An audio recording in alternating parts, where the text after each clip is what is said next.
Qu'est-ce que la résurrection? C'est le pouvoir d'ascendance sur la mort. Quel est le facteur central dans la résurrection? C'est une vie qui ne peut pas connaître la mort, une vie qui est indestructible. Telle est la nature de la résurrection à laquelle nous prêtons notre attention. Il y a une résurrection qui n'est qu'une réanimation du corps pour un temps ou pour un jugement. Ce n'est pas notre sujet, nous parlons de la résurrection de Christ et de notre incorporation à elle. Par notre nouvelle naissance d'en haut, nous devenons participants de la vie de Dieu. Ce que l'Écriture appelle, dans nos versions, la vie éternelle, est possédée uniquement par une personne née de nouveau. Aucun homme ne l'a par nature. Le cours entier d'une véritable expérience spirituelle est en vue de l'accroissement et du développement de cette vie. Ceci se produit particulièrement à travers des crises et des cycles de mort et de résurrection. Quel est le but suprême du Seigneur avec ses enfants? C'est, sans aucun doute, de les amener à ne vivre que par la vie.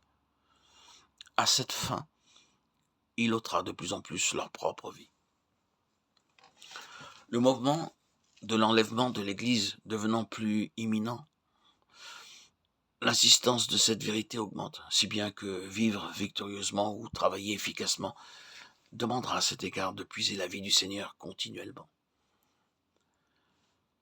Quand les saints seront enlevés, qu'ils ne verront pas la mort, et quand ce grand cri de victoire sur la mort et la tombe s'élèvera, 1 Corinthiens 15, 54, 55, ce ne sera pas par quelque opération extérieure de la puissance divine, seule, que cela se produira, mais par le triomphe de la vie de résurrection dans le corps de Christ.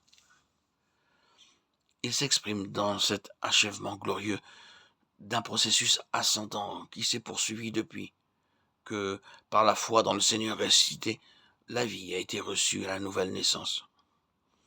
Ceci est une vérité des plus importantes à reconnaître, car elle explique tout. Pourquoi devons-nous connaître la faiblesse, l'impuissance, l'inutilité, le néant du côté de notre vie naturelle? Parce que sa puissance s'accomplit dans la faiblesse.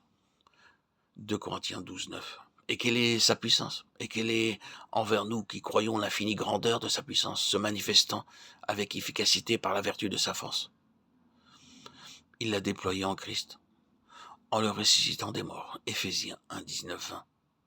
C'est la puissance, vie de résurrection. Plus un croyant deviendra spirituel, plus il se rendra compte qu'il dépend de la vie de Dieu pour toute chose.